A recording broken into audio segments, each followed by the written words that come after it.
I'm talking with Ed Murray, who's running for Secretary of State in Wyoming. And before I even get into what you plan to do as Secretary of State, let's get a little bit of background. Where were you born? I was born down in Laramie County outside the capital city. Grew up rurally. Our family roots go very deep, fourth generation. And we have enjoyed Wyoming, and it's been one of these states where I feel very blessed to have been born and raised. Yeah. And let's talk about, again, for those people who don't know you, some of the education background and business background. Sure. With respect to my education, after graduating in the bicentennial year of 1976 from Central down in Laramie County, I attended college and then law school at the University of Wyoming. I graduated in '83 from University of Wyoming Law School, and then for a period of time did go into the private practice with what at the time was a large firm in Cheyenne, all seven of us. And after a couple of years, realized it was not in my heart to pursue a career in the practice of law.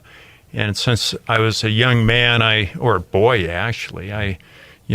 playing in the dirt and building things. And so with little in my pocket but a prayer and a used pickup truck, I started my own company. It's called Murray Development and Investment. And for the next 25 years, I've been engaged in building our communities with hundreds, if not thousands, of housing opportunities, creating hundreds of jobs, and investing as a catalyst for really good things to happen in terms of new schools and churches and retail and safe and wonderful places to live in and around Cheyenne area. Let's talk political background. Have you run for any offices, held any offices?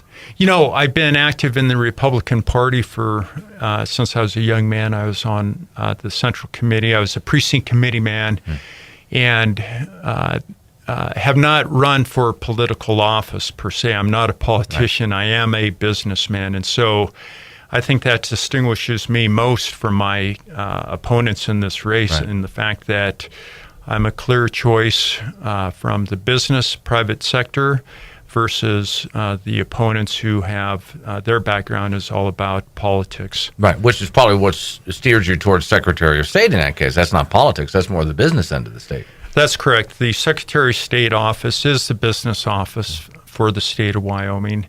And, of course, all companies doing business in Wyoming register and then report to the Secretary of State's office. And in my own capacity as a businessman for the last 25, 30 years, I've been intimately involved with the Secretary of State's office and know all about the different entities that are available for registration and for doing business. And then as an executive, I'm certainly quite familiar with how to run an office. The Secretary of State's office has a biennium budget of about $7.8 million, 30 employees. And so this is an office which lines up very well with my extensive business background. And I'm excited to take my experience and skills to that office to better serve the people in Wyoming. And there's many ideas on my platform in terms of the business side that I look forward to pursuing. Was there anything in particular that inspired you to want to take the Secretary of State's job rather than just remaining in the private sector? Yes, when Max Maxfield announced that he was going to resign, and when I observed those who were throwing their hat into the ring, I realized at the time that, just as our founding fathers contemplated the future of our country would depend upon ordinary citizens stepping forward to answer the call for service, not career politicians. And that's what really stirred my soul, stirred my heart to throw my hat into the ring, to provide that choice, a choice for someone like me who's from the private sector and with extensive business experience, building a business from the ground up, from scratch, into a successful business, rather than someone whose career has been in politics. Right. Well, did you line out an agenda or just goals for the Secretary of State's office? Yes, I have a 4-point platform. And so with respect to the business side, I want to modernize and make more automatic several of the processes at the Secretary of State's office. So the registration process, for example, is an area that is still done via paper. And that's a segment of the office that I would like to automate and make it easier for businessmen and women to do the registration online. And that's not a novel idea. It's been employed in many states across our nation, and it makes for ease and efficiency of the registration process. Right now, it can take up to 4 or 5 days to complete that process in Wyoming, whereas in a state like a neighboring state, it can be done in 20 minutes. And so there are other aspects of the Secretary of State's office, the division with regards to elections, for example. My platform plank there is to continue to modernize and utilize different voting technology that is available to increase the access to voting, which in turn would increase voter turnout. It's my goal. And in those regards, there's technology known as e-poll books, for example, which would enable people, let's take Converse County, for example, who live in Glen Rock but maybe work in Douglas. They could go to work and go anywhere in the Douglas area and vote rather than having to return to Glen Rock. And here in Campbell County, it's fascinating. You guys have what's known as a voting center out at the Camplex, and that's very effective, I believe, in terms of providing for accessibility that enables a central place that everyone can go now, because early voting has occurred up to the time of the primary. Well, this hasn't been a problem in the state of Wyoming, but in other states they've had a problem with people voting more than once, voting from other states. So would any identification come with that? You know, we have a strong identification rule in regards to the registration, and that is something which I would continue to advocate and support. Now, at the voting, at the poll location, presently in Wyoming, identification is not required. And as I travel around the state on my listening tour and talking with the clerks of every county, because what you must understand, Glenn, is the county clerks are the ground generals for administering the elections throughout the state. And so depending upon the county that I've visited, the idea of taking and requiring identification at the time you vote, as opposed to the time you register now. Keep that distinction. But at the time you vote, it's generally not a problem throughout the state. Now, if there is one case of voter fraud, that's too much, in my opinion. But relying upon, and I'm a local government guy, relying upon the clerks, they're telling me that it's not a problem at the present time to require ID at the poll booth. In most places in Wyoming, the town's so small, everybody knows anybody. Exactly. Anyway, so. Yeah. Of the 99 incorporated towns and municipalities in Wyoming, a great majority of them are 5,000 people or under. And so you're right. It would be perhaps maybe rising to the level of an insult if you were to ask one of your neighbors or friends for someone you went to high school with for your ID. Right. Okay, so you owe me 2 more points on your 4-point plan. Yeah, with respect to the third plank or the third pillar of our platform has to do with the important boards and commissions upon which I will sit as Secretary of State.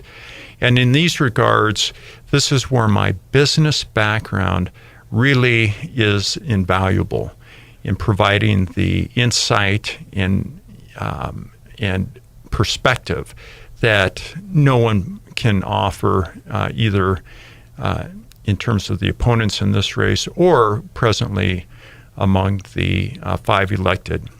There's simply no one with my background, particularly in the construction, development, investment, knowing about infrastructure, roads, curb, gutter, water, sewer, electric, telephone, and the catalyst, the importance of the building of that infrastructure, which then facilitates private investment, and it is the building blocks for economic development, bottom line.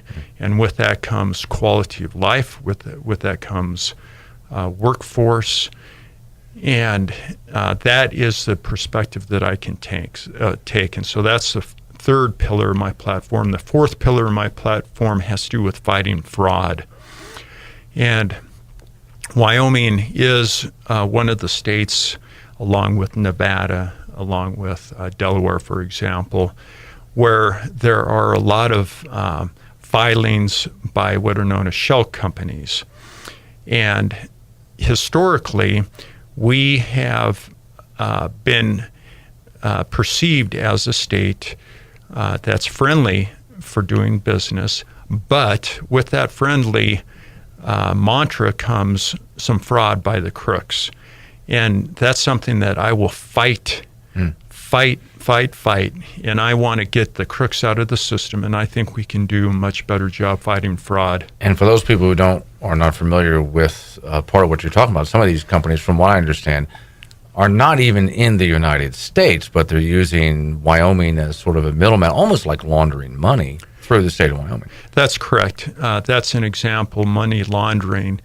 And the crooks involved are from all over the world. They can be foreign, they can be in-state or in the United States. But the bottom line is I want to go after the crooks behind the shells.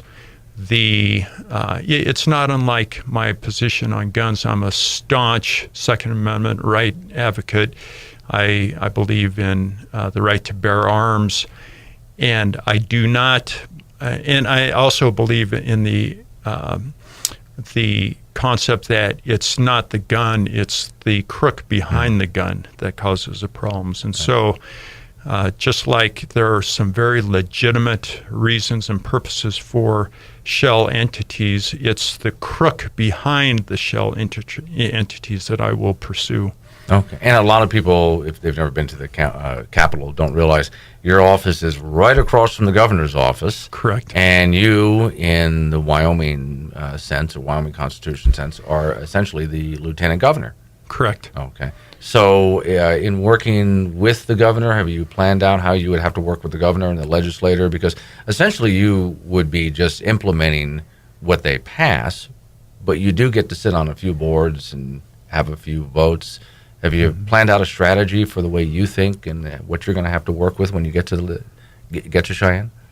Well, sure. The one of the duties of the Secretary of State is to fill a vacancy in the event of the governor's physical absence from the state or in the event of an incapacity for one reason or another.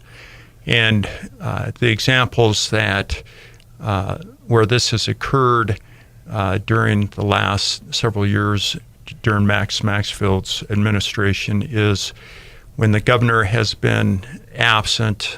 There have been occasions where the Secretary of State has had to make some decisions that have to do with fighting floods or fires and things, and perhaps deploying the National Guard for health, safety, or emergency reasons. And in those cases, after thoroughly vetting the historic precedents for the Secretary of State's role with Max Maxfield himself, I had an opportunity to visit with him specifically on these issues. And he said, Ed, fortunately or unfortunately, depending on how you look at it, but his comment was, you are never out of contact really with the governor's office. And so you're essentially in a position of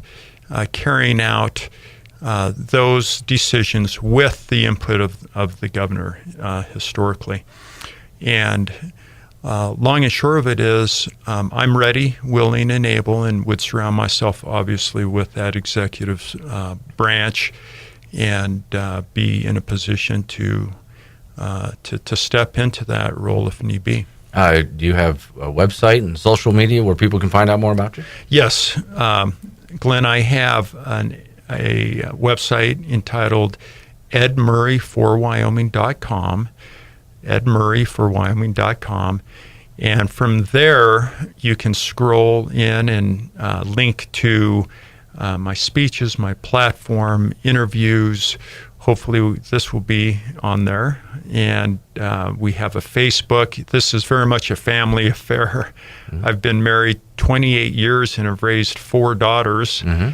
and I met one of your daughters handling your campaign for you right now. Yeah, so, that's right. In fact, we have 2 of them working with me on the campaign. We've traveled upwards collectively of over 20,000 miles mm-hmm. in our vehicles, our campaign vehicles, hitting every single corner of the state and everywhere in between. And so it's a pleasure to include my family in this campaign. They're very effective, and so I would encourage you and your listeners to go to that website, edmurrayforwyoming.com, and then scroll through it and link to the Facebook. We'll probably have an entry. If we can get a picture with you mm-hmm. after this, we'll throw it on there in our Facebook today. All right. It's a pleasure meeting you. Yeah, well, thank you so much. And God bless this great state of Wyoming.